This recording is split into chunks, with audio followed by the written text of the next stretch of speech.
Hello students, નમસ્કાર વિદ્યાર્થી મિત્રો, સ્વાગત છે તમારું PW ગુજરાતીમાં.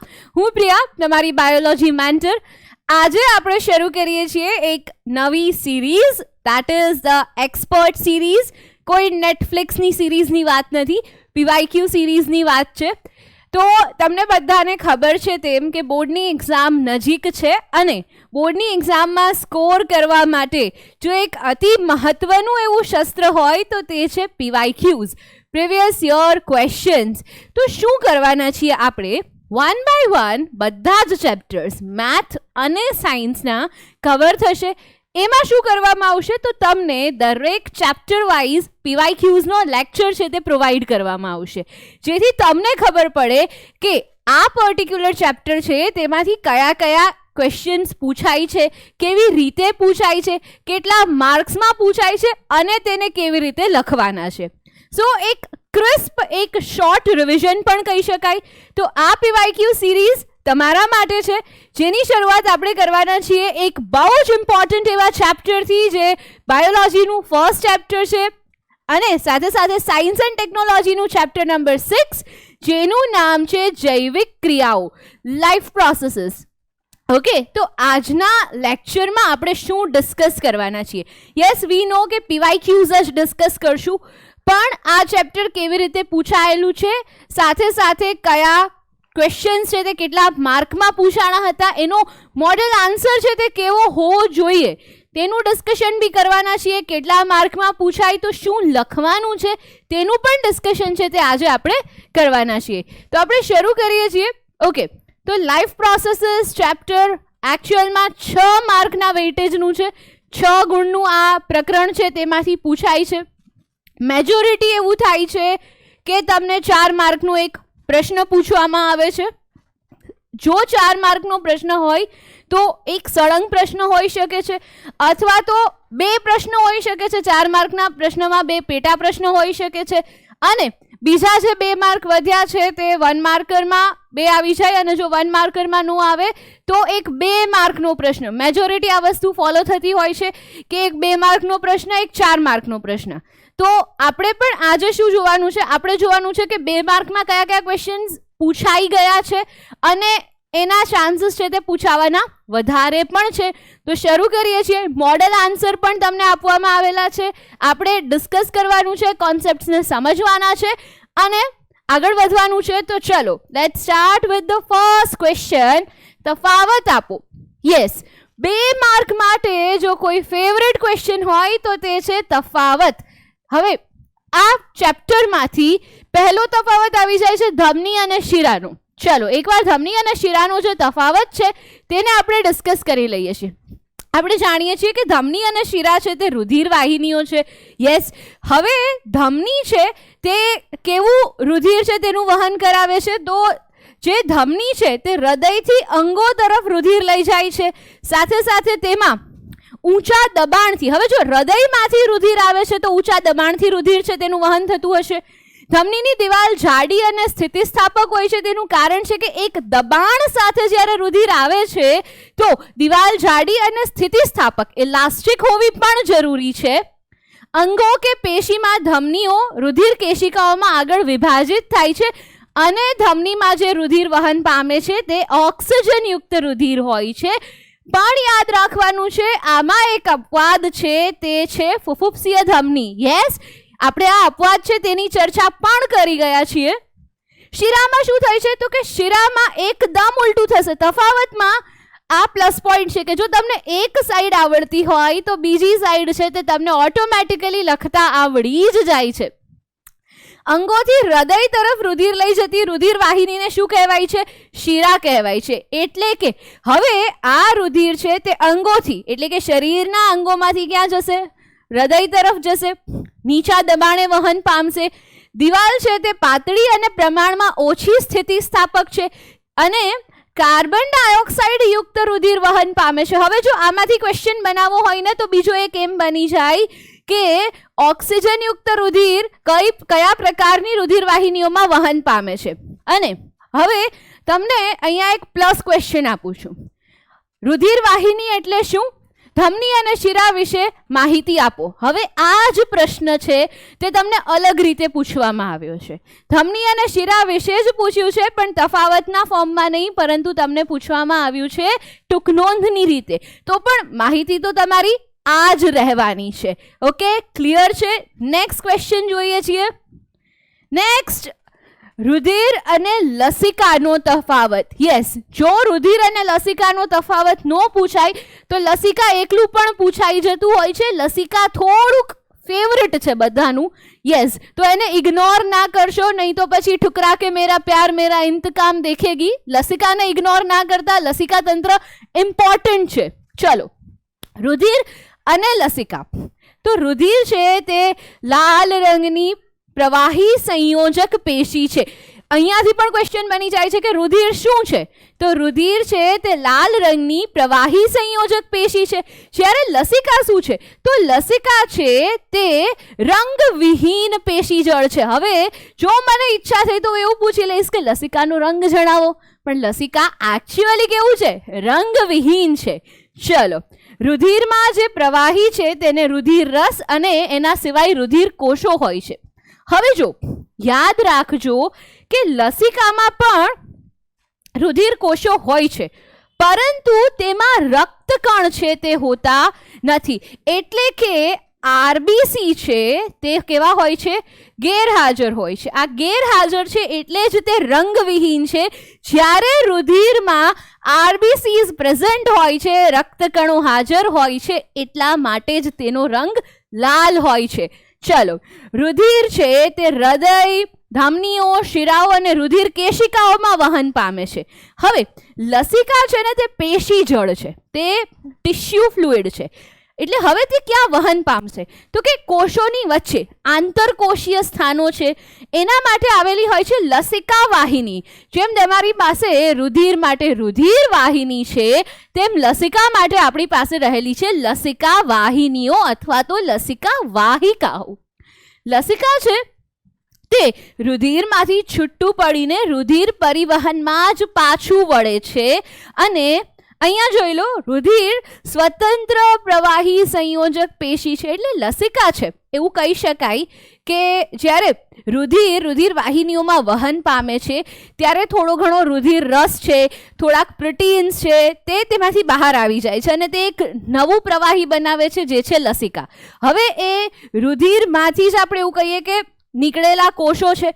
તો હવે શું થશે? તે ફરી પાછું રુધિર પરિવહનમાં જ પાછું વળે છે. જ્યારે રુધિર છે તે આ કોઈ જ પ્રકારનું કાર્ય કરતું નથી. નેક્સ્ટ, રુધિરમાં પોષક દ્રવ્યો, ઉત્સર્ગ દ્રવ્યો, શ્વસન વાયુઓ વગેરેનું વહન છે તે રુધિર દ્વારા થાય છે. પણ લસિકા શું કરે છે? લસિકા નાના આંતરડા દ્વારા અભિશોષણ પામેલી ચરબીનું વહન કરે છે. Most important point, most important 1 marker અહીંયાથી નીકળે છે કે નાના આંતરડા દ્વારા અભિશોષણ પામેલ ચરબીનું વહન કોણ કરે છે? તે લસિકા કરે છે. તો અગેન આ એક પોઈન્ટ અહીંયા ઇમ્પોર્ટન્ટ થઈ જાય છે. સાથે સાથે 2 માર્કનો તફાવત ક્લિયર થઈ જાય છે. 2 માર્કનો તફાવત એટલે 4 મુદ્દા તમારે લખવાના હોય છે. પણ આપણે મોડલ આન્સર્સ ડિસ્કસ કરીએ છીએ, માટે આપણે શું કરીશું? આપણે બધા જ પોઈન્ટ્સ છે તે અહીંયા ડિસ્કસ કર્યા છે. તમે કોઈ પણ 4 મુદ્દા છે તે સાચા પેપરમાં લખી શકો છો. 2 માર્કનો પ્રશ્ન 4 મુદ્દા, 3 માર્કનો પ્રશ્ન 6 મુદ્દા. આ છે તે ટેવ પાડજો. ચલો, નેક્સ્ટ તફાવત અગેન ઇમ્પોર્ટન્ટ, જારક અને અજારક. ઓકે, આ સમગ્ર લેક્ચરમાં જેટલા પણ ક્વેશ્ચન્સ છે તે મોસ્ટ ઇમ્પોર્ટન્ટ કહી દઉં છું અત્યારે જ. બધા જ ક્વેશ્ચન્સ મોસ્ટ ઇમ્પોર્ટન્ટ છે, કારણ કે બધા જ PYQs છે, બધાની પૂછાવાની સંભાવના છે તે વધારે રહેલી છે. ચલો, જારક શ્વસન અને અજારક શ્વસન આપણને ખબર છે, આ તો બહુ જ સહેલું છે. જારક શ્વસનમાં ઓક્સિજનનો ઉપયોગ થાય છે, ઓક્સિજનની હાજરીમાં થાય છે. જ્યારે ઓક્સિજનની ગેરહાજરી હોય છે ત્યારે અજારક શ્વસન છે તે જોવા મળે છે. નેક્સ્ટ પોઈન્ટ જોઈ લઈએ છીએ. જારક શ્વસન છે તેને અંતે કાર્બન ડાયોક્સાઇડ અને H2O ઉત્પન્ન થાય છે, જ્યારે અજારક શ્વસનના અંતે લેક્ટિક એસિડ એ આપણા સ્નાયુ કોષોમાં ઉત્પન્ન થશે. જો ઈસ્ટમાં થશે તો ઇથેનોલ અને કાર્બન ડાયોક્સાઇડ છે તે ઉત્પન્ન થાય છે, સાથે સાથે ઉર્જા છે તે તો મળે જ છે.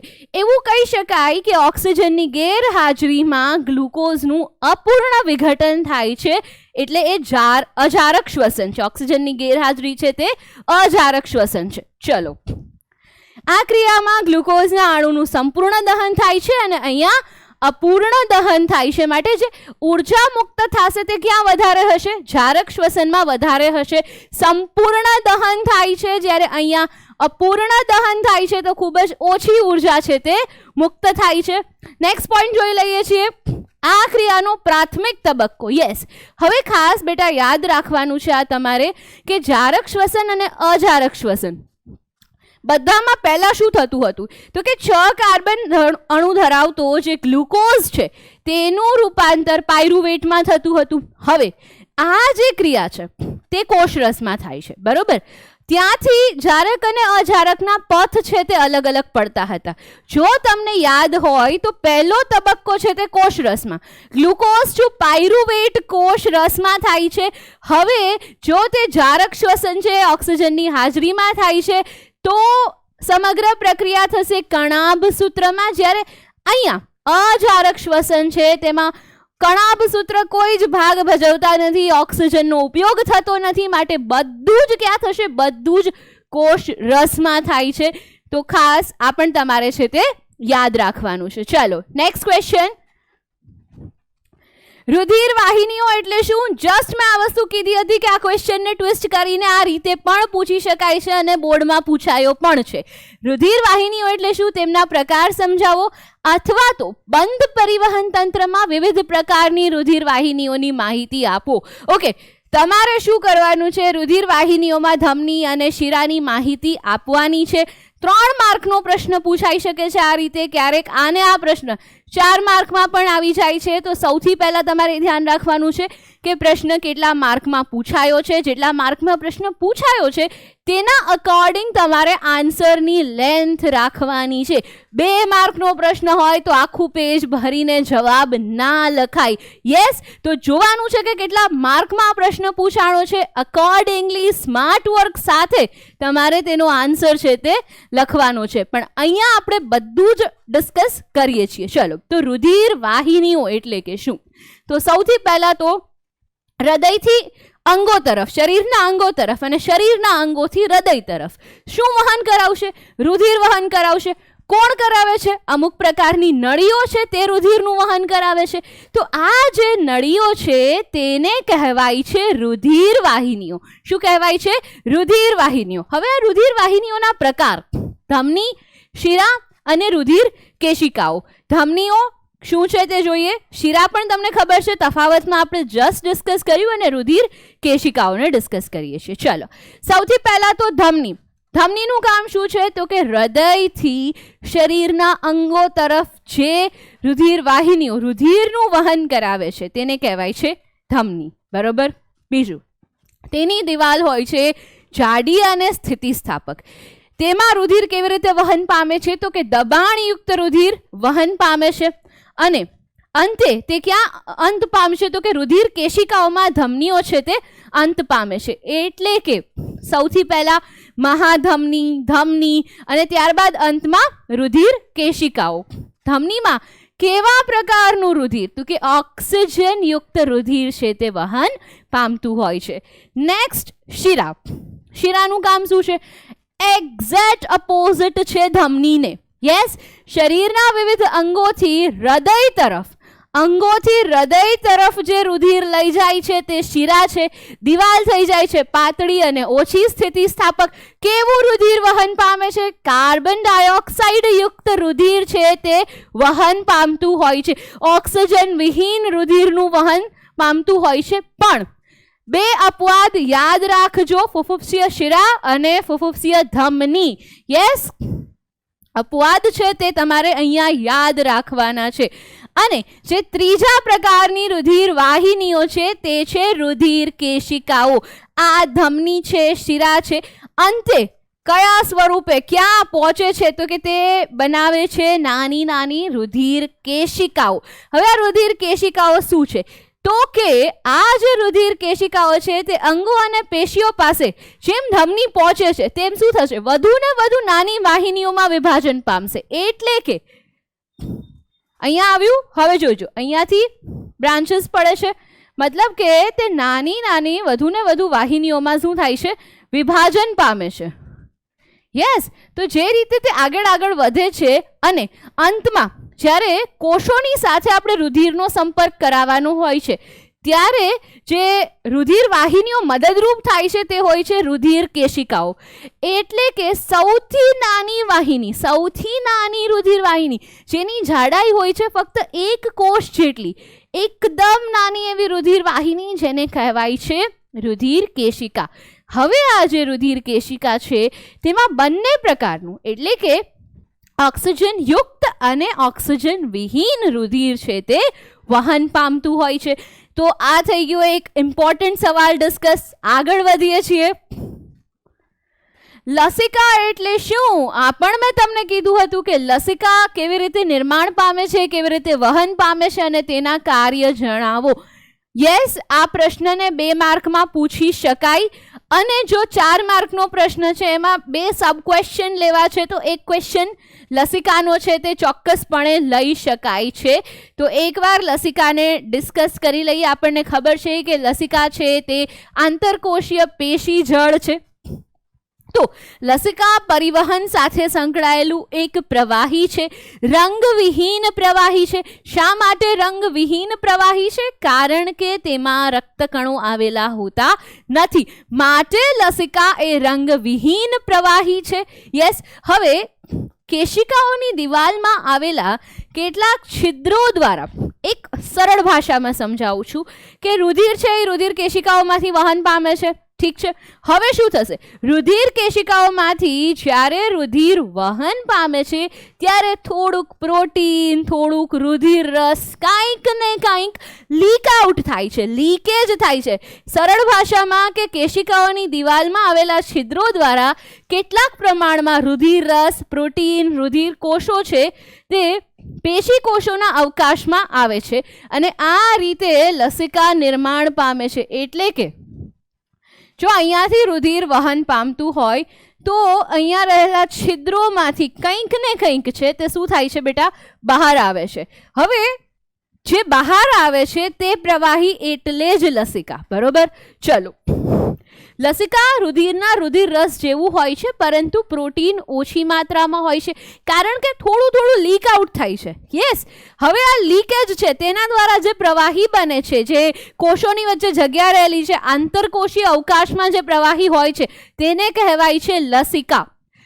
બાહ્યકોષીય અવકાશમાં આંતરકોષીય વાહિકામાંથી લસિકા છે તેનું વહન કેશિકાઓમાં થાય છે અને લસિકાનું જે વહન કરે છે તેને કહેવાય છે લસિકા વાહિની. જેમ રુધિરનું વહન જે કેશિકા કરે તેને આપણે રુધિર વાહિની કહીએ છીએ, તેવી જ રીતે લસિકાનું વહન કરતી કેશિકાને આપણે લસિકા વાહિની કહીએ છીએ. અંતે મોટી શિરાના રુધિરમાં લસિકા મિશ્ર થાય છે.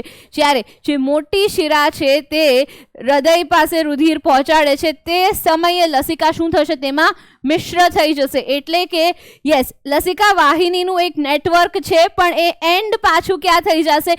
મોટી શિરામાં થઈ જશે. પાછું તે રુધિરમાં જ મિશ્ર થઈ જાય છે. ચલો, તેના કાર્ય શું છે? તો સૌથી પહેલા એક મોસ્ટ ઇમ્પોર્ટન્ટ પોઈન્ટ મેં તમને કીધેલો હતો કે નાના આંતરડા દ્વારા જે ચરબી છે, જે ચરબીનું પાચન થાય છે, હવે એ ચરબીનું વહન અને અભિશોષણ કોણ કરે છે? તે કરે છે લસિકા. બીજું કામ શું છે? તો કે બાહ્ય કોષીય અવકાશમાંથી વધારાનું પ્રવાહી ખેંચીને રુધિરના પ્રવાહમાં પાછું મોકલે છે. જે પણ કોષની બહાર વધારાનું પ્રવાહી રહેલું છે તેને ક્યાં લઈ આવવાનું છે? રુધિરમાં લઈ આવવાનું છે. તો તે કામ કોણ કરે છે? લસિકા કરે છે. ક્લિયર? તો આ વાત થઈ ગઈ લસિકાની, લસિકાના કાર્યોની. તો યસ, આ પણ યાદ રાખવાનું છે, મોસ્ટ ઇમ્પોર્ટન્ટ ક્વેશ્ચન છે. સમજાવો, હૃદય આપણો પંપ. યસ, ચાન્સીસ છે કે આ પ્રશ્ન બોર્ડમાં 4 માર્કમાં આવી જાય. હૃદયની અંતસ્થ રચના દોરી અને તેનું કાર્ય જણાવો. ટૂંક નોંધ લખો. હૃદય આપણો પંપ અથવા તો મનુષ્યના હૃદયમાં રુધિર પરિવહનનો પથ સમજાવો. હૃદયની અંતસ્થ આકૃતિ દોરીને બેવડું પરિવહન સમજાવો. વિવિધ ખંડોમાં રુધિરનું પરિવહન સમજાવો. કોઈ પણ રીતે આ પ્રશ્ન પૂછાઈ શકે છે. કરવાનું શું છે તો કે હૃદયની આકૃતિ દોરવાની છે અને ત્યારબાદ તેનો એક પરિચય આપણે આપવાનો થાય છે. જે આકૃતિ તમારે દોરવાની થાય છે તે અહીંયા આપેલી છે. યસ, તમને આકૃતિ કેવી રીતે દોરવી તે શીખવવામાં આવશે. વી આર વર્કિંગ ઓન ઇટ. પણ અત્યારે જે આકૃતિ છે તે ટેક્સ્ટબુકમાં આપેલી છે. યસ, આકૃતિ દોરો ત્યારે ખાસ નામ નિર્દેશન પણ કરવાનું રહે છે. તો કે હૃદય છે તે આપણી મુઠ્ઠીના કદનું એક સ્નાયુલ અંગ છે. તેમાં 4 ખંડ આવેલા હોય છે. મનુષ્ય ચતુષ્ખંડી હૃદય ધરાવે છે.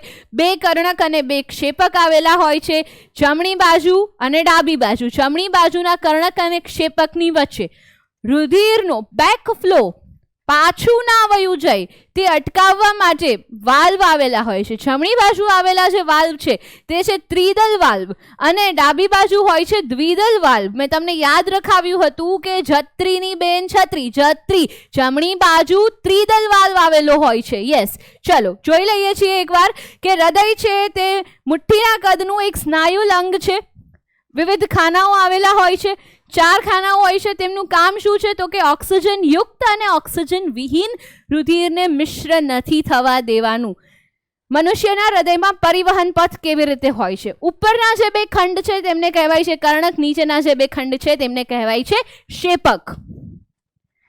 ચલો, ડાબા જે ખંડ છે, બરાબર, અને કેવી રીતે આને જોવાનું હતું મેં તમને શીખવાડ્યું હતું આના પહેલા પણ, કે તમે આ રીતે ઇમેજિન કરો છો તો આ મારો જમણો હાથ છે તો આવી રીતે અહીંયા મારું હૃદય છે તો આ જે સાઈડ છે તે થશે જમણી બાજુ અને આ બાજુ ડાબી બાજુ થશે. યસ, તો જોઈ શકો છો આ રાઈટ સાઈડ છે, આ લેફ્ટ સાઈડ છે. ઓકે, આગળ વધીએ છીએ. ડાબી બાજુ જે રુધિર વહન પામે છે તે ઓક્સિજન યુક્ત રુધિર હોય છે. જમણી બાજુ ઓક્સિજન વિહીન રુધિર અથવા તો કાર્બન ડાયોક્સાઇડ યુક્ત રુધિર છે તે વહન પામતું હોય છે. ચલો, ડાબા ખંડોમાં શું થાય છે? ડાબી તરફ શું થાય છે તો કે ફેફસામાંથી જે ફુફુક્ષીય શિરાઓ છે, અપવાદ રૂપ શિરા, એકમાત્ર શિરા કે જે ઓક્સિજન યુક્ત રુધિરનું વહન કરે છે, ફુફુક્ષીય શિરા ક્યાંથી આવે છે? ફેફસામાંથી આવે છે. શું કરે છે તો કે ઓક્સિજન યુક્ત રુધિર છે તે હૃદયના ડાબા કર્ણકમાં આવશે. એટલે કે જો હું આ હૃદયને એક બોક્સ તરીકે સમજું છું, આ જમણી બાજુ છે અને આ ડાબી બાજુ છે, બરાબર. ઉપરના ખાના કર્ણકો છે, નીચેના ખાના છે તે ક્ષેપકો છે. ચલો, ફેફસામાંથી પહેલા તો અહીંયા રુધિર આવ્યું, બરાબર. હવે એ ઓક્સિજન યુક્ત રુધિર છે. હવે શું થશે? અહીંયા જે કર્ણક છે તે શિથિલન પામે છે. હવે સમજો, હવે અહીંયા જે વાલ્વ આવેલો છે તે છે દ્વિદલ વાલ્વ. વાલ્વ ખુલશે, બ્લડ આવ્યું, સંકોચન થયું, શિથિલન પામતા વાલ્વ ખુલ્યો, બ્લડ આવી ગયું અહીંયા ક્ષેપકમાં. ડાબા ક્ષેપકમાં રુધિર આવી જાય છે. હવે શું થશે તો કે ડાબુ કર્ણક સંકોચન પામે છે, ડાબુ ક્ષેપક છે તે શિથિલન પામે છે અને જે રુધિર છે તે કર્ણકમાંથી ક્ષેપકમાં આવી ગયું. પહેલા શિથિલન પામશે એટલે કે તેમાં રુધિર આવશે અને પછી સંકોચન પામતા વાલ્વ ખુલી જશે. વાલ્વ ખુલતા શું થશે તો કે રુધિર છે તે કર્ણકમાંથી ક્ષેપકમાં આવી જાય છે. હવે જ્યારે રુધિર ક્ષેપકમાં આવી ગયું ત્યારબાદ ડાબા કર્ણકનું રુધિર ડાબા ક્ષેપકમાં દાખલ થયું. હવે ડાબુ ક્ષેપક સંકોચન પામશે. જેવું ડાબુ ક્ષેપક સંકોચન પામે છે તો અહીંયાથી રુધિર છે તે શરીરના વિવિધ અંગો તરફ ગતિ કરે છે. યસ, સેમ વસ્તુ જમણી તરફ થશે, પણ અહીંયા તમારે સમજવું પડશે કે જમણી બાજુ જે રુધિર છે તે ઓક્સિજન વિહીન રુધિર છે, તો એનો પથ છે તે કંઈક અલગ હશે, પણ એને સમજવાનો પ્રયત્ન કરીએ છીએ. હૃદયના જમણી તરફનો જે ખંડ છે તે ઓક્સિજન વિહીન રુધિરનું વહન કરવા માટે ઉપયોગી છે, બરાબર. જમણું કર્ણક, જમણું ક્ષેપક, તેમની વચ્ચે આવેલો છે ત્રિદલ વાલ્વ. હવે ઓક્સિજન વિહીન રુધિર સૌથી પહેલા આવશે ક્યાંથી તો કે સૌથી પહેલા તે આવશે શરીરના વિવિધ ભાગોમાંથી. તો જેવું જમણું કર્ણક છે તે શિથિલન પામશે તો તેમાં ઓક્સિજન વિહીન રુધિર શરીરના વિવિધ ભાગોમાંથી આવી જશે. જેવું તેમાં રુધિર આવી ગયું, હવે તે સંકોચન પામશે. સંકોચન પામતા ત્રિદલ વાલ્વ ખુલી જાય છે. ત્રિદલ વાલ્વ ખુલતા જમણા કર્ણકનું રુધિર આવી જાય છે જમણા ક્ષેપકમાં. હવે શું થયું તો કે જમણા ક્ષેપકમાં ઓક્સિજન વિહીન રુધિર આવી ગયું છે. ત્યાં સુધી આપણે પહોંચી ગયા છીએ. યસ, જમણું કર્ણક સંકોચન પામતા આ રુધિર જમણા ક્ષેપકમાં દાખલ થાય છે. હવે જમણા ક્ષેપકનું શિથિલન થયું છે, તેમાં રુધિર દાખલ થયું છે. હવે શું થશે? આ જે જમણું ક્ષેપક છે તે સંકોચન પામે છે. જેવું સંકોચન પામશે તેવું આ ઓક્સિજન વિહીન રુધિર છે તે જવાનું છે ફેફસા પાસે. શા માટે જવાનું છે? કારણ કે ફેફસામાં થાય છે ગેસિયસ એક્સચેન્જ, વાયુઓનો વિનિમય થાય છે. આ રુધિરને ઓક્સિજન યુક્ત કરવાનું છે. યસ, તો માટે હવે શું થશે તો કે જમણા ક્ષેપકમાંથી આ રુધિરને ઓક્સિજન યુક્ત થવા માટે ફેફસામાં મોકલવામાં આવે છે. જ્યારે કર્ણક કે ક્ષેપક સંકોચન પામે ત્યારે વાલ્વ તેની વિરુદ્ધ દિશામાં રુધિરને અટકાવવાની ક્રિયા કરે છે. એટલે કે બહુ જ સિમ્પલી સમજો, જો જમણા કર્ણકમાંથી જ્યારે જમણા ક્ષેપકમાં રુધિર આવ્યું, એટ ધ સેમ ટાઈમ રુધિરનો બેક ફ્લો નથી થવા દેવાનો. તો આના માટે શું છે? વાલ્વ છે. વાલ્વ ખુલશે ત્યારે જ આ કામ થશે. વાલ્વ બંધ થઈ જશે તો આ બંધ થવાની જે ઘટના છે એ આપણને ક્યાં મદદ કરે છે? વાલ્વ ક્યાં મદદ કરે છે? રુધિર પ્રવાહને અટકાવવાની ક્રિયા કરે છે. તેનો બેક ફ્લો છે, બ્લડનો બેક ફ્લો છે, તે વાલ્વ થવા દેતા નથી. ઓકે, ચલો. ક્ષેપકને શરીરના વિવિધ ભાગોમાંથી રુધિર ધકેલવાનું હોવાથી કર્ણકની તુલનામાં ક્ષેપકની દિવાલ જાડી અને સ્થિતિસ્થાપક હોય છે. યસ, રુધિર કોણ મોકલે છે? તો રુધિર મોકલવાનું કામ ક્ષેપક કરે છે. કર્ણકમાંથી ક્ષેપકમાં આવ્યું, ક્ષેપક છે તે તેને શું કરે છે? પંપ કરે છે. યસ, વધારે પ્રેશર સાથે મોકલે છે. તો કોની દિવાલ જાડી અને સ્થિતિસ્થાપક હશે? ક્ષેપકની દિવાલ છે તે જાડી અને સ્થિતિસ્થાપક હોય છે. ચલો, આ થઈ ગઈ વાત મનુષ્યના હૃદયની. આગળ વધીએ છીએ. યસ, મૂત્રપિંડ નલિકાની રચના સમજાવો. 4 માર્ક માટે બહુ જ જરૂરી એવો પ્રશ્ન. ચલો, ઉત્સર્ગ અથવા તો ઉત્સર્જનની ક્રિયા માટે આપણી પાસે આવેલા હોય છે એક જોડ મૂત્રપિંડ. આ જે એક જોડ મૂત્રપિંડ છે તે શું કરે છે? રુધિરને ગાળવાનું કાર્ય કરે છે. પણ મૂત્રપિંડ પોતે કાર્ય કરે છે? હા, કરે છે. પણ કેવી રીતે? તેની અંદર તેનો રચનાત્મક અને ક્રિયાત્મક એકમ રહેલો છે જેને કહેવામાં આવે છે મૂત્રપિંડ નલિકા. એટલે કે જે પાયામાં કામ કરે છે, જેમ આપણા શરીરનો રચનાત્મક અને ક્રિયાત્મક એકમ કોષ છે. યસ, બધી ક્રિયાઓ કોષમાં થાય છે. તેવી જ રીતે મૂત્રપિંડનો રચનાત્મક અને ક્રિયાત્મક એકમ છે મૂત્રપિંડ નલિકા. તો આ ક્રિયાઓ ક્યાં થાય છે? રુધિરના ગાળણની ક્રિયા થાય છે મૂત્રપિંડ નલિકા દ્વારા. ઓકે, તો આ એક મૂત્રપિંડ નલિકાની રચના છે તે તમને અહીંયા દર્શાવવામાં આવી છે. અહીંયા બાઉમેનની કોથળી છે, ત્યારબાદ રુધિર કેશિકા ગુચ્છ, રુધિર કેશિકાઓ અને સંગ્રહણ નલિકા છે તે આવેલા છે. 1 by 1 બધી જ વસ્તુઓને સમજીએ છીએ, તેમનું કાર્ય છે તે આપણે ડિસ્કસ કરીએ છીએ. ચાલો શરૂ કરીએ છીએ. મૂત્રપિંડમાં પાયારૂપ ગાળણ એ એકમ મૂત્રપિંડ નલિકા છે. એટલે કે તેની રચનાત્મક અને ક્રિયાત્મક એકમ કોણ છે? મૂત્રપિંડ નલિકા છે. યસ, પ્રત્યેક મૂત્રપિંડમાં મોટી સંખ્યામાં મૂત્રપિંડ નલિકાઓ હોય છે. તેઓ નજીક નિકટતમ રીતે ગોઠવાયેલા હોય છે. એક મૂત્રપિંડમાં બહુ જ બધી મૂત્રપિંડ નલિકાઓ નજીક ગોઠવાયેલી હોય છે. મૂત્રપિંડ નલિકા છે તે લાંબી ગૂંચળામય રચના છે. યસ, અમે જોઈ શકીએ છીએ કે બહુ જ બધા ગૂંચળાવાળી આ રચના છે. તેના અગ્રભાગે બાઉમેનની કોથળી અને તેનો અંત છે તે સંગ્રહણ નલિકા. યસ, ક્યાંથી શરૂ થાય છે? બાઉમેનની કોથળી આપણે જોઈ શકીએ છીએ અહીંયાથી, અને તેનો અંત થાય છે સંગ્રહણ નલિકામાં. બાઉમેનની કોથળી છે એમાં એક રુધિર કેશિકાઓનું ઝુમખું આવેલું હોય છે જેને આપણે રુધિર કેશિકા ગુચ્છ કહીએ છીએ. હવે સમજવાનું અહીંયાથી છે કે શું થાય છે. બાઉમેનની કોથળીમાં જે રુધિર કેશિકાઓનું ઝુમખું આવેલું હોય છે તેને કહેવામાં આવે છે રુધિર કેશિકા ગુચ્છ. બરાબર, ચલો હવે આપણે સમજવાનું છે કે મૂત્ર નિર્માણ કેવી રીતે થાય છે. યસ, તો મૂત્રપિંડ છે તે રુધિરમાંથી જ્યાં નાઇટ્રોજન યુક્ત દ્રવ્યો છે, યુરિયા, યુરિક એસિડ, એ બધાને દૂર કરે છે. હવે એના ગાળણમાં મદદ કોણ કરે છે? તો ગાળણમાં મદદ કરે છે મૂત્રપિંડ નલિકાઓ. સૌથી પહેલા તો બાઉમેનની કોથળી છે તેમાં આ ગાળણ એકત્ર થાય છે. હવે અહીંયાથી જે ક્રિયા શરૂ થાય છે તો પ્રારંભિક ગાળણ, સૌથી પહેલા તબક્કાનું જે રુધિરનું ગાળણ છે તેમાં શું થશે?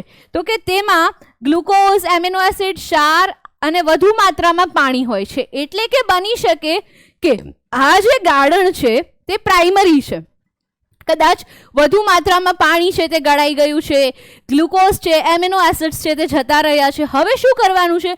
હવે આ જે ગાળણ છે તે આગળ વહન પામશે અને જે ઉપયોગી પદાર્થો છે, જેમ કે ગ્લુકોઝની જરૂર હતી પણ ગ્લુકોઝ જતું રહ્યું, પ્રોટીનની જરૂર હતી, પ્રોટીન જતું રહ્યું, પાણી વધુ જતું રહ્યું છે પણ શરીરમાં પાણીની વધારે જરૂર છે, તો હવે એને પુનઃ શોષણ કરવું પડશે, એને ફરીથી લઈ આવવા પડશે. તો એ પુનઃ શોષણ, પસંદગીમાન પુનઃ શોષણ અથવા તો પસંદગીશીલ પુનઃ શોષણ છે તેના પછીનો તબક્કો છે. પ્રારંભિક ગાળણ બાદ પસંદગીશીલ પુનઃ શોષણ. જે વસ્તુઓ જરૂરી છે અને તે ગાળણમાં જતી રહી છે તેને પાછી લઈ આવવી પડશે. પસંદગીશીલ પુનઃ શોષણ થશે અને ત્યારબાદ પાણીના પુનઃ શોષણનો જે આધાર છે તે શરીરમાં પાણીની માત્રા પર અને ઉત્સર્જિત કરાતા નકામા પદાર્થો પર રહેલો છે. જો મારા શરીરમાં વધુ પ્રમાણમાં પાણી હશે તો શું થશે? તો તે પાણી છે તે મૂત્ર વાટે બહાર આવી જશે મૂત્રના ફોર્મમાં. પણ જો આ પાણી ઓછું છે તો શું કરવું પડશે?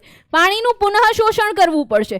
તો જે પાણીનું પુનઃ શોષણ છે તેનો આધાર રહેલો છે કે શરીરમાં કેટલી માત્રામાં પાણી રહેલું છે, સાથે સાથે કયા પ્રકારના ઉત્સર્ગ દ્રવ્યો છે તેના પર આધાર રહેલો છે કે પાણીનું પુનઃ શોષણ કઈ રીતે થશે. આ રીતે મૂત્ર છે તે નિર્માણ પામે છે. સામાન્ય વ્યક્તિમાં દરરોજ પ્રારંભિક ગાળણ હોય છે 180 લીટર. યસ, છતાં મૂત્રનું કદ છે તે 1 કે 2 લીટર જ હોય છે એક દિવસનું. તો તમે સમજી શકો છો કે બાકીના જે ગાળણ છે તેનું શું થાય છે? તેનું પુનઃ શોષણ થાય છે. યસ, આગળ વધીએ છીએ. મનુષ્યનું ઉત્સર્જન તંત્ર સમજાવો. મનુષ્યમાં ઉત્સર્જન અંગો સમજાવો. 4 માર્કનો પ્રશ્ન, ઉત્સર્જન તંત્ર સમજાવો. યસ, ચલો. તો ઉત્સર્જન તંત્ર છે તેમાં એક જોડ મૂત્રપિંડ, એક જોડ મૂત્રવાહિની, મૂત્રાશય અને મૂત્રમાર્ગ આવેલા હોય છે. યસ, તમે જોઈ શકો છો એક જોડ મૂત્રપિંડ, તેમાંથી નીકળતી મૂત્રવાહિની, મૂત્રાશય અને મૂત્રમાર્ગ. યસ, મૂત્રપિંડ શું છે? કિડની જેને તમે કહો છો. ઉદરમાં એક જોડ મૂત્રપિંડ આવેલા છે અને કરોડ સ્તંભની કશેરુકાઓની બનેલી બંને પાર્શ્વ બાજુએ, એટલે કે જે કરોડ સ્તંભ છે તેની કશેરુકાઓની પાર્શ્વ બાજુએ, પાછળની બાજુએ આ મૂત્રપિંડ છે તે ગોઠવાયેલા હોય છે ઉદરમાં. મૂત્રપિંડમાં રુધિરનું ગાળણ તથા નાઇટ્રોજન યુક્ત ઉત્સર્ગ દ્રવ્યો અલગ પડે છે અને મૂત્ર નિર્માણ છે તે થતું હોય છે. મૂત્રવાહિનીમાં શું થાય છે? તો કે મૂત્રવાહિની છે તે મૂત્રપિંડને મૂત્રાશય સાથે જોડતી નલિકા છે. આ મૂત્રપિંડને મૂત્રાશય સાથે જોડતી નલિકા એટલે કે મૂત્રવાહિની. બંને મૂત્રપિંડમાંથી એક મૂત્રવાહિની છે તે નીકળે છે. મૂત્રપિંડમાં નિર્માણ થયેલું મૂત્ર મૂત્રવાહિની દ્વારા મૂત્રાશયમાં જાય છે. મૂત્રાશય છે તે મૂત્રનો સંગ્રહ કરતી સ્નાયુમય કોથળી છે અને તેમાં મૂત્રનો સંગ્રહ હંગામી ધોરણે ટેમ્પરરી થાય છે. ત્યારબાદ મૂત્રમાર્ગ દ્વારા તે મૂત્રનો શરીરની બહાર ત્યાગ કરવામાં આવે છે. મૂત્રાશયથી શરીરની બહાર ખુલતા છિદ્ર સુધી જે માર્ગ છે જેના દ્વારા આપણે મૂત્રનું ઉત્સર્જન કરીએ છીએ તે છે મૂત્રમાર્ગ. તો આ ડિસ્કસ થઈ ગયો એક પ્રશ્ન. ચલો, પ્રકાશ સંશ્લેષણ એટલે શું? પ્રકાશ સંશ્લેષણનું સમીકરણ આપી અને તેમાં થતી ઘટનાઓ સમજાવો. 2 માર્કનો પ્રશ્ન, 2 માર્કમાં પૂછાઈ શકે છે. પ્રકાશ સંશ્લેષણની વ્યાખ્યા, પ્રકાશ સંશ્લેષણનું સમીકરણ અને જે 3 તબક્કા છે તે તમારે લખવાના રહે છે. ક્યારેક એવું પણ પૂછાઈ જાય કે પ્રકાશ સંશ્લેષણની વ્યાખ્યા આપીને તેનું સમીકરણ લખો તો પણ 2 માર્કમાં પ્રશ્ન છે તે પૂછાઈ જતો હોય છે. પણ આ પ્રશ્ન પૂછાશે 2 માર્કમાં જ, કારણ કે પ્રશ્નનો જવાબ જ આટલો છે. માટે 4 માર્કમાં પ્રશ્ન પૂછાવાની સંભાવના નથી. હવે ક્લોરોફિલ ધરાવતા સજીવો મુખ્યત્વે વનસ્પતિ શું કરે છે? સૂર્ય ઉર્જાની હાજરીમાં કાર્બન ડાયોક્સાઇડ અને પાણીનો ઉપયોગ કરીને પોતાનો જે ખોરાક બનાવે છે, આ જે પ્રક્રિયા છે તેને કહેવામાં આવે છે પ્રકાશ સંશ્લેષણ. અને આ જે ખોરાક તૈયાર થાય છે તે હોય છે ગ્લુકોઝના સ્વરૂપમાં, સરળ કાર્બોદિતના સ્વરૂપમાં જે ખોરાક છે તે તૈયાર કરવામાં આવે છે. ચલો, હવે જ્યારે સમીકરણ લખો છો ત્યારે ખાસ ધ્યાન આપવાનું છે. બાયોલોજીમાં જેટલા સમીકરણો આ રીતે તમને પૂછવામાં આવે છે તો હંમેશા સંતુલિત સમીકરણ લખવાનું રાખો, તો જ તમને તેના માર્ક્સ મળશે. સમીકરણને કેવી રીતે સંતુલિત કરવું એ તમે જાણો છો, તમે ભણી ચૂક્યા છો, પણ ખાસ યાદ રાખવાનું છે કે સંતુલિત સમીકરણના જ માર્ક્સ છે તે તમને મળે છે. ચલો, કોનો ઉપયોગ થાય છે? કાર્બન ડાયોક્સાઇડનો ઉપયોગ થાય છે, પાણીનો ઉપયોગ થાય છે. કોની હાજરીમાં? ક્લોરોફિલ અને સૂર્યપ્રકાશની હાજરીમાં. શું બને છે? બને છે ગ્લુકોઝ C6H12O6. ઓક્સિજન મુક્ત થાય છે અને ત્યારબાદ પાણીના અણુ છે તે મુક્ત થાય છે. 6 કાર્બન અણુ ધરાવતું ગ્લુકોઝ છે તે મુક્ત થાય છે. ચલો, હવે આ ઘટનાઓ જોઈએ. તબક્કા કેવી રીતે મુક્ત થાય છે, કેવી રીતે હોય છે? તો કે સૌથી પહેલા ક્લોરોફિલ છે તે પ્રકાશ ઉર્જાનું શોષણ કરશે. હવે આ પ્રકાશ ઉર્જાને રૂપાંતરિત કરવામાં આવશે રાસાયણિક ઉર્જામાં. જેવી આ પ્રકાશ ઉર્જા રાસાયણિક ઉર્જામાં રૂપાંતર થશે તેવું પાણીના અણુનું વિઘટન થશે. પાણીના અણુનું હાઇડ્રોજન અને ઓક્સિજનમાં વિઘટન થશે અને ત્યારબાદ કાર્બન ડાયોક્સાઇડનું રિડક્શન થાય છે અને કાર્બન ડાયોક્સાઇડનું રિડક્શન થઈને ગ્લુકોઝ છે તે પ્રાપ્ત થાય છે. તો આ જે તબક્કા છે તેને આ જ ક્રમમાં યાદ રાખો, આ ક્રમમાં લખવાના માર્ક્સ છે. યસ, સૌથી પહેલા પ્રકાશ ઉર્જાનું શોષણ, પ્રકાશ ઉર્જાનું રાસાયણિક ઉર્જામાં રૂપાંતરણ, પાણીનું વિઘટન, કાર્બન ડાયોક્સાઇડનું રિડક્શન અને મળી જાય છે ગ્લુકોઝ. તો આ થઈ ગયો 2 માર્કનો પ્રશ્ન. આગળ વધીએ છીએ.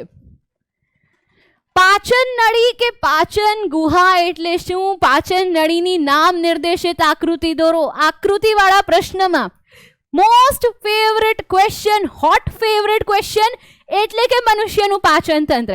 આકૃતિ દોરવાની પૂછેલી અને કોઈ પણ 2 અંગો વિશે પૂછી લેશે કે ભાઈ પાચન તંત્રની આકૃતિ દોરી, જઠર અને નાના આંતરડા વિશે સમજાવો. પાચન તંત્રની આકૃતિ દોરી અને પાચન ક્રિયા સમજાવો.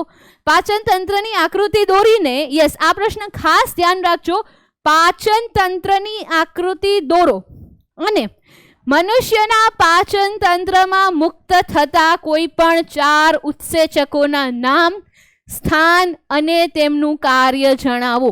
યસ, આવો પ્રશ્ન બોર્ડમાં પૂછાઈ ગયેલો છે. ખાલી ને ખાલી આકૃતિ દોરીને 4 ઉત્સેચક. જો તમને યાદ હોય તો સૌથી પહેલા લાળરસમાં લાળરસીય એમાઇલેઝ આવી જશે, પહેલો ઉત્સેચક.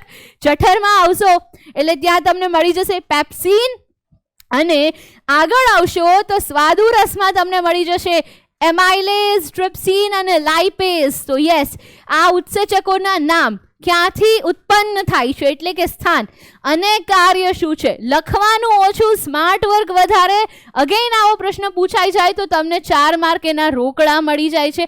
1 માર્ક આકૃતિનો હોય છે, બાકી તમારા લખાણના છે તે માર્ક્સ હોય છે. તો પહેલા એકવાર આકૃતિ જોઈ લો તમે. આકૃતિ છે તે અગેન ટેક્સ્ટ બુકની છે, જેમ કીધું એમ we are working on it. તમને આકૃતિઓ શીખવવામાં આવશે. તો જે મુખથી લઈને મળદ્વાર સુધીની લાંબી નળી છે તેને કહેવાય છે પાચન નળી કે પાચન ગુહા. જો પાચન નળીની વાત કરે તો મુખથી લઈને મળદ્વાર સુધી. પાચન તંત્રની વાત કરે તો પાચન નળી વત્તા સહાયક ગ્રંથિઓ બનાવે છે પાચન તંત્ર. ખાસ યાદ રાખજો, પાચન નળી, એલિમેન્ટરી કેનાલ સાથે સહાયક ગ્રંથિઓ. આ સહાયક ગ્રંથિઓ કઈ કઈ છે તો કે સહાયક ગ્રંથિઓ એટલે કે લાળ ગ્રંથિઓ છે, યકૃત છે અને સ્વાદુપિંડ છે. આ જ્યારે કમ્બાઈન થાય છે ત્યારે બને છે પાચન તંત્ર. ઓકે, પાચન તંત્ર બને છે. બાકી મુખથી લઈને મળદ્વાર સુધી જે લાંબી નળી છે તેને પાચન નળી કે પાચન ગુહા છે તે તરીકે ઓળખવામાં આવે છે. એક પ્રશ્ન અહીંયા પૂરો થાય છે. આના ઉપરથી જે બીજો પ્રશ્ન પૂછાય છે, આપણા શરીરમાં પ્રવેશતા ખોરાકનું શું થાય છે? મનુષ્યની પાચન નળીમાં ખોરાક પર થતા ભૌતિક અને રાસાયણિક ફેરફાર સમજાવો. ઇન શોર્ટ ખોરાકનું પાચન સમજાવવાનું છે. શબ્દો કા ખેલ હે, ઉસ પર મત જાઈએ. આ ક્વેશ્ચનને ફેરવીને બહુ જ રીતે પૂછી શકાય છે. મનુષ્યમાં ખોરાકનું પાચન કેવી રીતે થાય છે? શોર્ટ એન્ડ સ્વીટ ક્વેશ્ચન, 4 માર્કમાં પૂછાઈ જશે. ચલો, તો જે ખોરાક છે તે આપણે ખાઈએ છીએ તે આપણા પાચન માર્ગમાં પસાર થાય છે. હવે મુખથી ખોરાકના પાચનની શરૂઆત થઈ જાય છે. મુખમાં કેવી રીતે પાચન થાય છે? તો સૌથી પહેલા દાંત અને જીભ એ શું કરશે? તો કે ખોરાકને ચાવશે, તેનું નાના નાના ટુકડામાં રૂપાંતર કરશે. એ સમયે કોણ આવશે? એ સમયે પિક્ચરમાં આવી જાય છે લાળ ગ્રંથિઓ, જેમાંથી નીકળે છે લાળ રસ. આ લાળ રસ ધરાવે છે એમાઇલેઝ. લાળ રસીય એમાઇલેઝ કરીને એક ઉત્સેચક છે જે કોનું પાચન કરે છે? જે કરે છે સ્ટાર્ચનું પાચન કરે છે. ચલો, લાળ ગ્રંથિમાંથી જે લાળ રસ છે તેના વડે ખોરાક પોચો અને ભીનો બને છે. એમાં રહેલો હોય છે એક ઉત્સેચક લાળ રસીય એમાઇલેઝ, તેનું નામ છે ટાઇલિન. પહેલો ઉત્સેચક, પાચન માર્ગનો પહેલો ઉત્સેચક. યાદ રાખજો, આ ઉત્સેચક વાળો પ્રશ્ન પણ સાથે સાથે કવર થાય છે. શું કરશે? તો ખોરાકમાં જે સ્ટાર્ચ છે તેનું સરળ શર્કરામાં માલ્ટોઝમાં રૂપાંતરણ કરે છે. સાથે સાથે ખોરાક ચાવવાની ક્રિયા દરમિયાન જીભનું કામ શું છે? તો કે ખોરાકને લાળ રસ સાથે સંપૂર્ણપણે મિશ્ર કરવાનું છે. આગળ વધીએ.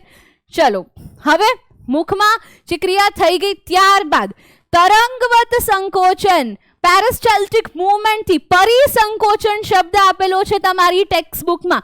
શું થાય છે? તો કે અન્નનળી છે હવે એક લયબદ્ધ સંકોચન સાથે આ ખોરાક નીચેની દિશામાં જઠર તરફ આગળ વધશે. કોના દ્વારા આગળ વધશે? તો કે અન્નનળી મારફતે ખોરાક છે તે મુખમાંથી જઠર તરફ આગળ વધે છે.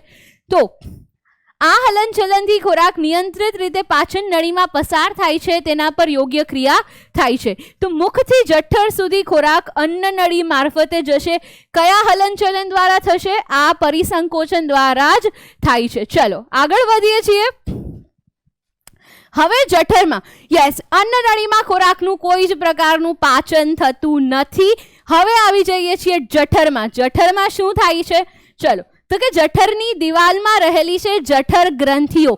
કોનો સ્ત્રાવ કરે છે જઠર ગ્રંથિઓ? તો એમાંથી મળે છે સૌથી પહેલા તો HCl, પ્રોટીન, પાચક ઉત્સેચક પેપ્સિન અને શ્લેષ્મ. HCl, પેપ્સિન અને શ્લેષ્મ. ચલો, આપણે એક જઠર દોરી પણ લઈએ છીએ. યસ, ચલો, આ જે જઠર છે તેની સ્નાયુલ દિવાલ છે તે શું કરશે? તો કે ખોરાકને જઠર રસ સાથે મિશ્ર કરશે. પણ હવે HCl નું કામ શું છે? શ્લેષ્મનું કામ શું છે? તે તમને સમજાવી દઉં છું. HCl હાઇડ્રોક્લોરિક એસિડ, એસિડિક માધ્યમ પૂરું પાડવાનું કામ કરે છે. હવે શું કામે આ વસ્તુ થાય છે? તો કે પ્રોટીન માટે, પ્રોટીનના પાચન માટે જે ઉત્સેચક છે જેનું નામ છે પેપ્સિન.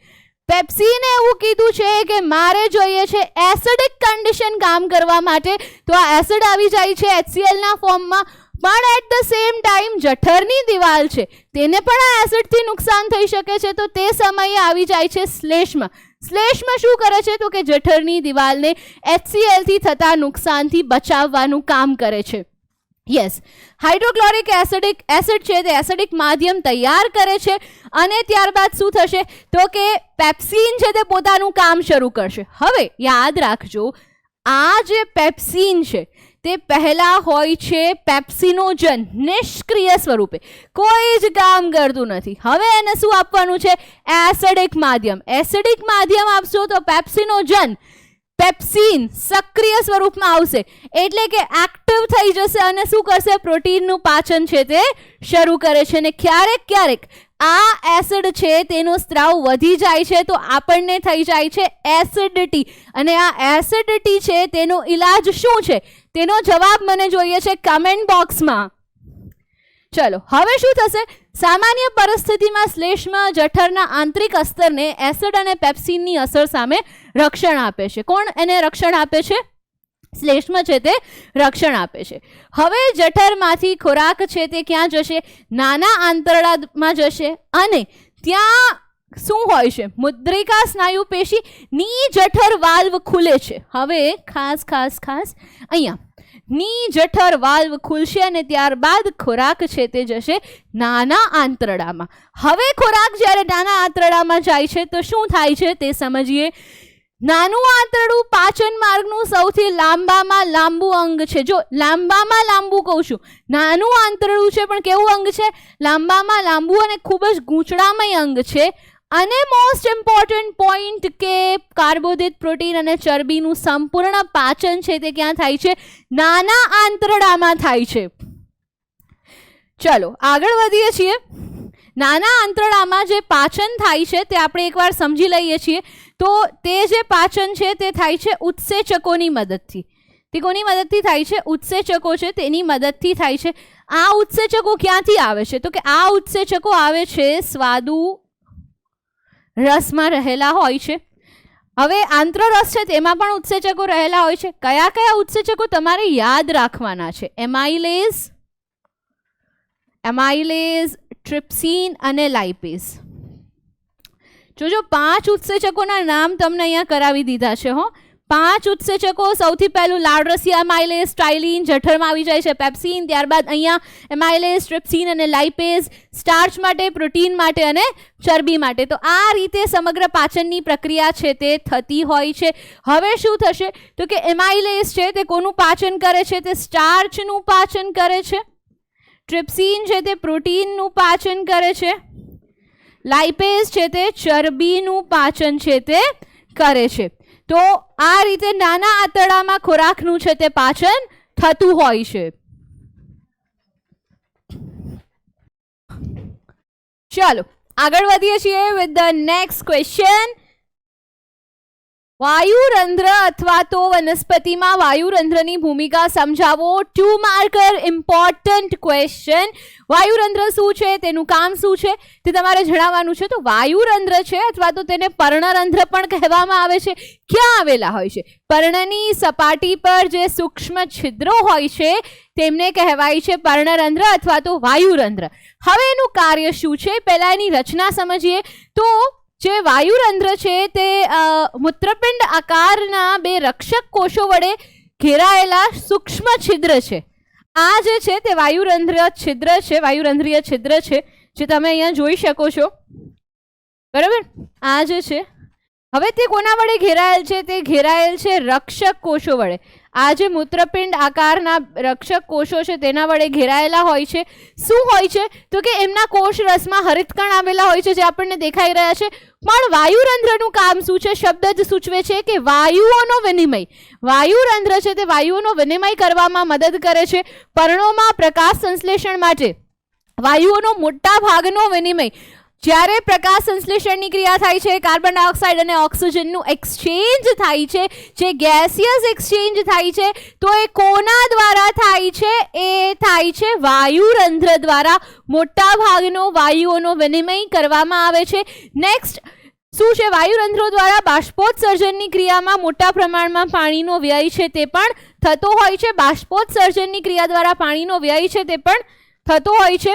રક્ષક કોષોનું કાર્ય શું છે? નામ જ સજેસ્ટ કરી દે છે, રક્ષક કોષો. તો વાયુરંધ્ર ખુલવા બંધ થવાની જે ક્રિયા છે તેની સાથે કોણ સંકળાયેલું છે? તેની સાથે સંકળાયેલા છે રક્ષક કોષો. હવે શું થશે? જ્યારે હવે એક સમજો, હું તમને જે સમજાવવાનો પ્રયત્ન કરું છું એ છે કે જ્યારે રક્ષક કોષો છે ત્યારે જો તેમાં પાણી પ્રવેશે છે તો શું થશે? તો રક્ષક કોષો, સમજો કે આ રક્ષક કોષો છે અને વચ્ચે જે છિદ્ર છે તે વાયુરંધ્ર છિદ્ર છે. જેવું પાણી પ્રવેશશે તો રક્ષક કોષો છે તે ફૂલશે અને વાયુરંધ્ર છિદ્ર ખુલી જાય છે. જેવા કોષો સંકોચન પામશે વાયુરંધ્ર છિદ્ર બંધ થઈ જશે. તો જ્યારે આ વાયુઓનો વિનિમય કરવાનો હોય છે ત્યારે કોણ મદદ કરે છે? ત્યારે મદદ કરે છે આ રક્ષક કોષો. વાયુરંધ્રોને ખુલવા અને બંધ થવાની ક્રિયામાં કોણ મદદ કરે છે? તેમને મદદ કરે છે આ રક્ષક કોષો. ચલો, જ્યારે રક્ષક કોષોમાં પાણી અંદર પ્રવેશે છે ત્યારે તે ફૂલે છે અને રંધ્રને ખુલ્લું કરે છે. જ્યારે રક્ષક કોષો સંકોચન પામે છે ત્યારે વાયુરંધ્ર છિદ્ર બંધ થાય છે. પ્રકાશ સંશ્લેષણ માટે કાર્બન ડાયોક્સાઇડની જરૂર ન હોય ત્યારે વાયુરંધ્ર છિદ્ર છે તે બંધ રાખે છે. શું કામ? કારણ કે આની સાથે સાથે પાણીનો વ્યય પણ થાય છે. તો પ્રકાશ સંશ્લેષણમાં જ્યારે કાર્બન ડાયોક્સાઇડની જરૂર નથી એ સમયે શું કરશે? તો કે એ સમયે વાયુરંધ્ર છિદ્રને વનસ્પતિ બંધ રાખે છે. 2 માર્કનો મોસ્ટ ઇમ્પોર્ટન્ટ ક્વેશ્ચન અગેન કહું છું. બેઝિકલી આ સિરીઝમાં તમે જેટલા પણ ચેપ્ટર્સ ભણશો તેના બધા જ ક્વેશ્ચન ઇમ્પોર્ટન્ટ છે, કારણ કે અમુક યર્સના જે પાસ્ટ પેપર્સ છે તેનું સ્ટડી કરી અને ત્યારબાદ આ ક્વેશ્ચન્સ લેવામાં આવ્યા છે, જે આપણે મોસ્ટ ઇમ્પોર્ટન્ટ મોસ્ટ એક્સપેક્ટેડ કહી શકીએ તેવા ક્વેશ્ચન્સ છે. ઓકે, સો ઇગ્નોર ના કરશો એક પણ ક્વેશ્ચનને. ચલો, એક કોષી સજીવો કેવી રીતે પોષણ મેળવે છે, અમીબા અથવા તો પેરામીશિયમમાં પોષણની પદ્ધતિ જણાવો, આવી રીતે પણ આ ક્વેશ્ચન પૂછાઈ શકે છે. ચલો, અમીબામાં પોષણ સમજાવો, તો આ એનો સબસ્ટિટ્યુટ છે. લાઈક આ રીતે પણ આ ક્વેશ્ચન છે તે પૂછાઈ શકે છે. અમીબામાં પોષણ સમજાવો. ચલો, 4 માર્ક્સ. અમીબા અને પેરામીશિયમ એક કોષી સજીવો છે, કેવી રીતે પોષણ મેળવે છે? તો અમીબામાં જે પોષણ મેળવવાની પદ્ધતિ છે તેને કહેવામાં આવે છે કોષીય ઘન ભક્ષણ. કોષીય ઘન ભક્ષણ. ચલો નેક્સ્ટ, હવે એક કોષી સજીવ છે અમીબા. કોષીય સપાટી પરથી અમીબા શું કરશે? કોષની સપાટી પરથી આંગળી જેવા જે પ્રવર્ધ છે, જે ફૂટપાદ છે, તેની મદદથી ખોરાક ગ્રહણ કરે છે. જો ખોરાકનું કણ છે, અમીબા શું કરશે? આ ફૂટપાદનું નિર્માણ કરશે અને ત્યારબાદ ખોરાક ગ્રહણ કરે છે. આ ખોરાકના કણોને ઘેરી લેશે. હવે શું થશે? અહીંયા અન્નધાનીનું નિર્માણ થયું. અન્નધાની શું કરશે? તો અન્નધાની છે તે ખોરાકના જટિલ પદાર્થોનું વિઘટન કરશે. બેઝિકલી એવું કહી શકાય કે અન્નધાની છે તે ખોરાકનું પાચન કરશે. હવે અન્નધાનીમાં પાચન થયું, અપાચિત દ્રવ્યો ફરીવાર કોષની સપાટી દ્વારા જ બહાર નિકાલ પામે છે. બહુ જ ઇઝી. જો સૌથી પહેલા ખોરાકનો કણ જોયો, ફૂટપાદના નિર્માણથી ખોરાકને ઘેરી લીધો, ખોરાકને ઘેરી લીધા બાદ નિર્માણ કર્યું અન્નધાનીનું. અન્નધાની ખોરાકનું પાચન કરે છે. ખોરાકનું પાચન કર્યા બાદ વધારાના જે દ્રવ્યો છે તે કોષની સપાટી દ્વારા શરીરની બહાર નિકાલ કરવામાં આવે છે. આટલું જ ઇઝી છે. અને યસ, આકૃતિ દોરવાની છે, ઇમ્પોર્ટન્ટ છે. અને પેરામીશિયમ શું કરે છે? તો કે પેરામીશિયમ છે એ એક નિશ્ચિત આકાર ધરાવતું સજીવ છે અને એક પ્રોપર પ્લેસ, એક નિશ્ચિત સ્થાન પરથી જ તે ખોરાક ગ્રહણ કરશે.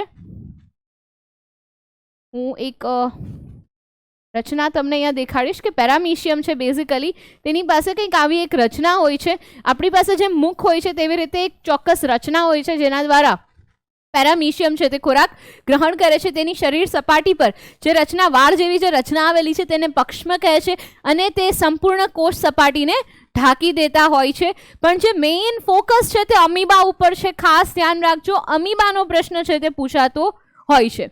વિવિધ સજીવોમાં ખાદ્ય પદાર્થોમાંથી ઉર્જા મુક્ત કરવાની વિવિધ પદ્ધતિઓ સમજાવો.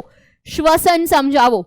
જો જે ખોરાક તમે લ્યો છો ત્યારબાદ તેમાંથી જ્યારે ઉર્જા મુક્ત કરો છો તો એ શ્વસન છે.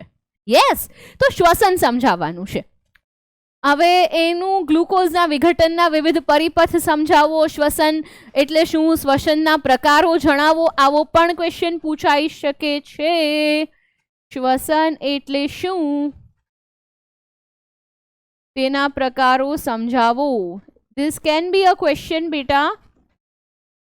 ચલો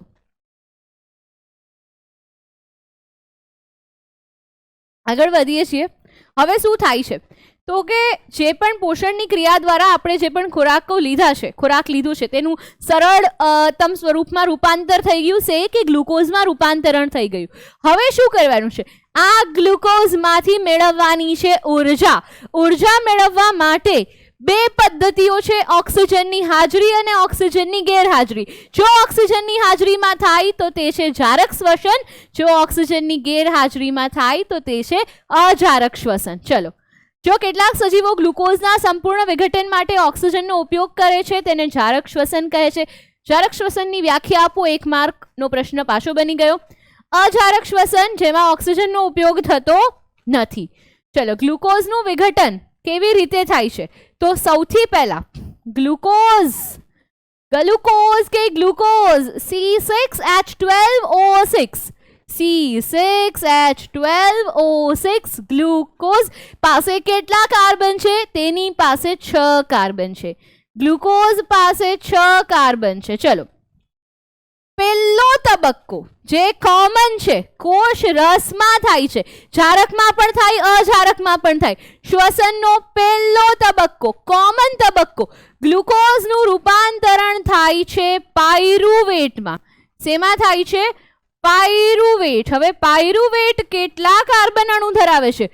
3 કાર્બન અણુ ધરાવે છે. તો ગ્લુકોઝનું રૂપાંતરણ થશે 3 કાર્બન અણુ ધરાવતા પાયરુવેટમાં. કઈ જગ્યાએ થશે? આ થશે કોષ રસમાં. ક્યાં થાય છે? કોષ રસમાં. યસ, ચલો. તો પાયરુવેટ છે તે રૂપાંતર પામે છે ગ્લુકોઝમાંથી. કેવી રીતે? કોષ રસમાં. ચલો, ઉર્જા મુક્ત કરવાની બધી જ અવસ્થા, જારક હોય કે અજારક, પહેલો તબક્કો કોમન ગ્લુકોઝમાંથી જોઈએ, પાયરુવેટ 6 કાર્બનમાંથી 3 કાર્બન અણુ ક્યાં થશે? કોષ રસમાં થશે. શોર્ટ એન્ડ સ્વીટ, યાદ રાખો ને આગળ વધો. હવે પાયરુવેટ છે એ કેવી રીતે આગળ વધે છે? તો પાયરુવેટ પછી હવે જોવાનું છે, જો ઓક્સિજન હશે તો કંઈક અલગ, જો ઓક્સિજન નથી તો પણ કંઈક અલગ. ચલો, પાયરુવેટનું જો અજારક થશે તો અજારક શ્વસન, અજારક ચયાપચય થશે ઈસ્ટમાં, જે અને બીજું આપણી સ્નાયુ પેશીમાં. તો ઓક્સિજનની ગેરહાજરીમાં ઈસ્ટ, જેનો તમે આથવણની ક્રિયામાં ઉપયોગ કરો છો, એ જ ઘટના સમજાવું છું. ઈસ્ટમાં આ પાયરુવેટ ઇથેનોલ અને કાર્બન ડાયોક્સાઇડમાં રૂપાંતર પામે છે, જેને અજારક શ્વસન, અને આ થાય છે આથવણની ક્રિયા દરમિયાન. બીજું આપણી સ્નાયુ પેશીમાં જ્યારે ઓક્સિજનનો અભાવ હોય ત્યારે બનાવે છે લેક્ટિક એસિડ. કોનું નિર્માણ થાય છે? લેક્ટિક એસિડનું નિર્માણ થાય છે. ઇમ્પોર્ટન્ટ છે આપણી સ્નાયુ પેશીમાં જ્યારે તમે બહુ જ એક્સટેન્સિવ એક્સરસાઇઝ કરો છો એ સમયે ઓક્સિજન છે તે પૂર્ણ માત્રામાં જેટલો જોઈએ એટલો પ્રાપ્ત થતો નથી. તો આ સમયે ઉર્જાની જે જરૂર છે તે તો આપણે પૂર્તિ કરવી જ પડશે. તો શું કરશે? આપણા સ્નાયુ છે, આપણા સ્નાયુ કોષો છે તે એક ઓલ્ટરનેટ પાથવે બનાવે છે, તે બનાવે છે લેક્ટિક એસિડ પાથ. હવે શું કરશે? આ જ પાયરુવેટમાંથી ઉર્જા મુક્ત કરશે ઓક્સિજનના અભાવે, અને ત્યારે બને છે લેક્ટિક એસિડ. અને એ લેક્ટિક એસિડ ત્યાં તમને જે ક્રેમ્સ આવે છે, જે એકદમ એક્સરસાઇઝ કર્યા પછી જે દુખાવો તમને થાય છે ને, ત્યાં લેક્ટિક એસિડનો ભરાવો હોય છે. ધીમે ધીમે ક્લિયર થઈ જાય છે. બધું જ તમે આગળના ધોરણમાં ભણશો. અત્યારે યાદ રાખવાનું છે, સ્નાયુ પેશીમાં બની જાય છે લેક્ટિક એસિડ. અને અહીંયા આવી ગયો પાથવે. જો 6 કાર્બન અણુ ધરાવતો ગ્લુકોઝ કોષ રસમાં બનાવે છે 3 કાર્બન અણુ ધરાવતું પાયરુવેટ. જો O2 ની ગેરહાજરી છે, ઈસ્ટ, ઇથેનોલ, કાર્બન ડાયોક્સાઇડ, ઉર્જા. જો આપણા મસલ સેલ સ્નાયુ પેશી છે O2 ના અભાવે બનાવે છે લેક્ટિક એસિડ અને ઉર્જા. અને જો O2 ની હાજરી છે, ઓક્સિજનની હાજરી છે, આ થાય છે કણાભ સૂત્રમાં. યસ, આનું લોકેશન યાદ રાખવાનું છે. અહીંયા તમારે શું યાદ રાખવાનું છે? અહીંયા તમારે લોકેશન યાદ રાખવાનું છે કે આ ક્રિયા ક્યાં થાય છે. આ ક્રિયા થાય છે કણાભ સૂત્રમાં. જારક શ્વસન થાય છે કણાભ સૂત્રમાં. ત્યાં બની જાય છે કાર્બન ડાયોક્સાઇડ, પાણી અને ઉર્જા. તો આ તબક્કા છે શ્વસનના. 4 માર્કર ક્વેશ્ચન પાસ્ટ યર્સમાં જ્યારે પેપર સ્ટાઇલ જૂની હતી તો 5 માર્કમાં પૂછાયેલો હતો. હવે પૂછાશે તો 4 માર્કમાં પૂછાશે. પણ ઇમ્પોર્ટન્ટ ક્વેશ્ચન છે. જો અહીંયા નહીં તો પછી તફાવત આપો જારક શ્વસન અને અજારક શ્વસન. But don't ignore it. Ignore કર્યું તો માર્ક્સ નહીં આવે.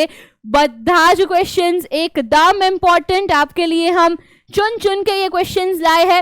અને જે પાયરુવેટનું જારક શ્વસન છે તે અહીંયા સમજાવી દીધું છે. એ ઓક્સિજનનો ઉપયોગ કરી અને કણાભ સૂત્રમાં વિઘટન થાય છે. અજારક શ્વસનની તુલનામાં જારક શ્વસનમાં ખૂબ જ વધારે પ્રમાણમાં ઉર્જા મુક્ત થાય છે.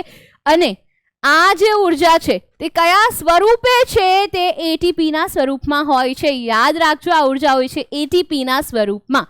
ચલો, અહીંયા થાય છે શ્વસન પૂરું. આટલું લખશો, ફૂલ માર્ક્સ આવશે. ફૂલ માર્ક્સ આપશે આ ક્વેશ્ચન તમને, જો તમે આ બધા જ પોઈન્ટ કવર કરી લીધા છે તો. અહીંયા ચેપ્ટર નંબર 6 ના PYQs પૂરા થાય છે. ચેપ્ટર નંબર 6 ના most expected, most important questions અહીંયા પૂરા થાય છે. તમને કોઈ પણ ડાઉટ હોય તો તમે કમેન્ટ બોક્સમાં જણાવી શકો છો. આવી જ રીતે તમને સાયન્સ અને મેથ્સના બધા જ ચેપ્ટર્સના PYQs આપવામાં આવશે ટુ બૂસ્ટ અપ યોર પ્રેપરેશન્સ. તમારી પ્રિપરેશન सारी रीते થાય એના માટે ખાસ અગર कुछ नहीं करना है तो ये कर लो, इसमें से कुछ ना कुछ तो आ ही जाएगा એવું હું તમને કહીશ. પણ ટેક્સ્ટબુક વાંચજો, ભણતા રહેજો. કોઈ પણ ડાઉટ હોય તો કમેન્ટ સેક્શનમાં જણાવી શકો છો. હવે મળીશ તમને નેક્સ્ટ ચેપ્ટરના PYQs સાથે, એની પેટર્ન પણ સમજાવીશ અને કયા કયા ક્વેશ્ચન્સ પૂછાય છે એ પણ આપણે વિગતે ચર્ચા કરીશું. તો મળીએ છીએ નેક્સ્ટ લેક્ચરમાં. ભણતા રહેજો and bye bye, take care. Thank you so much.